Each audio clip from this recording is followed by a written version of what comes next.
ही गोष्ट आहे रामभाऊ आणि रमाबाईंची। एका छोट्याशा गावात दोन्ही नवरा बायको शेती करून आपले पोट भरत असतं। घरात धनधान्य भरपूर होते। रमाबाई मात्र कंजूस स्वभावच्या होत्या। रमाबाईंकडे जो कोणी भिक्षा मागायला येईल त्यांना तर त्या भिक्षा देत नव्हत्या, परंतु त्यांचा अपमानही करत होत्या। रमाबाईला रामभाऊनी खूप वेळा समजावलं, परंतु त्यांचा रमाबाईवर काहीच उपयोग होत नसे। अगं, आपल्याकडे काही कमी आहे का? दारावर कोणी भिक्षा मागायला येत असेल तर थोडी दे जा ना। एके दिवशी एक भिक्षुक रमाबाई यांच्या दारावरती आला आणि त्यांना भिक्षा मागायला लागला।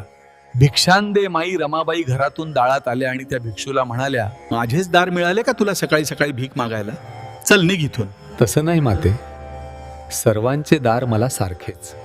वा रे वा, भीक मागून खातोस तर खातोस, उलट स्वबाळवर करून मला उत्तर देतोस।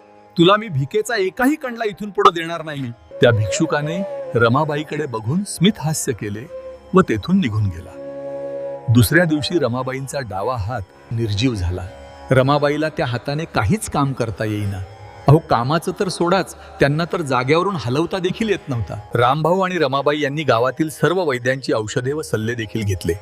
काही दिवसानंतर एक स्वामी भक्त रामभाऊंना येऊन भेटला व म्हणाला, रामभाऊ, रमाबाईचा हात सगळ्यांना दाखवून झालाय। माझं ऐकाल तर स्वामीकडे एकदा जाऊ तर बघा बघा काय फरक पडतोय का? रामभाऊंनी एकदा विचार केला, एकदा जाऊन बघण्यास काय हरकत आहे। रामभाऊ आणि रमाबाई दुसऱ्या दिवशी सकाळी सकाळी स्वामींकडे पोहोचले। रामभाऊ यांनी स्वामींना सर्व प्रकार सांगितला। तुम्ही माझ्या भेटीला आला, मग काही प्रसाद नाही आणला? आणला आहे ना स्वामी, असं म्हणत रामभाऊंनी स्वामींच्या समोर आणलेले पेढे ठेवले। उचल हे पेढे आणि दे त्याला खायला, असं म्हणत त्यांनी त्यांच्यापासून थोड्या अंतरावर बसलेल्या एका भिकाऱ्याकडे बोट दाखवले। रामभाऊंनी ते पेढे उचलले। एवढ्यात स्वामी म्हणाले, थांब, तू नाही, तिला द्यायला सांग। रमाबाई म्हणाल्या, आओ महाराज, हा प्रसाद तर तुमच्यासाठी आणला आहे। मी सांगतोय ना, मग दे ना त्याला खायला।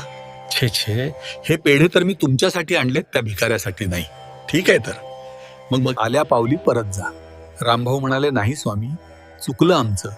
हिच्या वतीनं मी माफी मागतो, मी समजावतो हिला। आता एकच मार्ग आहे, आता तू तुझा अहंकार बाजूला ठेवून त्याला पेढे दे, नाहीतर जन्मभर अशीच राहा बघ, तुला काय पटतंय ते। शेवटी ते पेढे घेऊन रमाबाईंनी भिकाऱ्याला दिले। त्या भिकाऱ्याला पेढे देताच चमत्कार झाला। रमाबाईंचा हात नीट झाला। रमाबाईंना आपली चूक कळली आणि त्यांनी स्वामींचे लगेच पाय धरले व त्यांची माफी मागितली। आणि स्वामी म्हणाले, आपण जर दुसऱ्याला सुख दिले तर आपले दुःख आपोआप दूर होतात। भिऊ नकोस, मी तुझ्या पाठीशी आहे। श्री स्वामी समर्थ।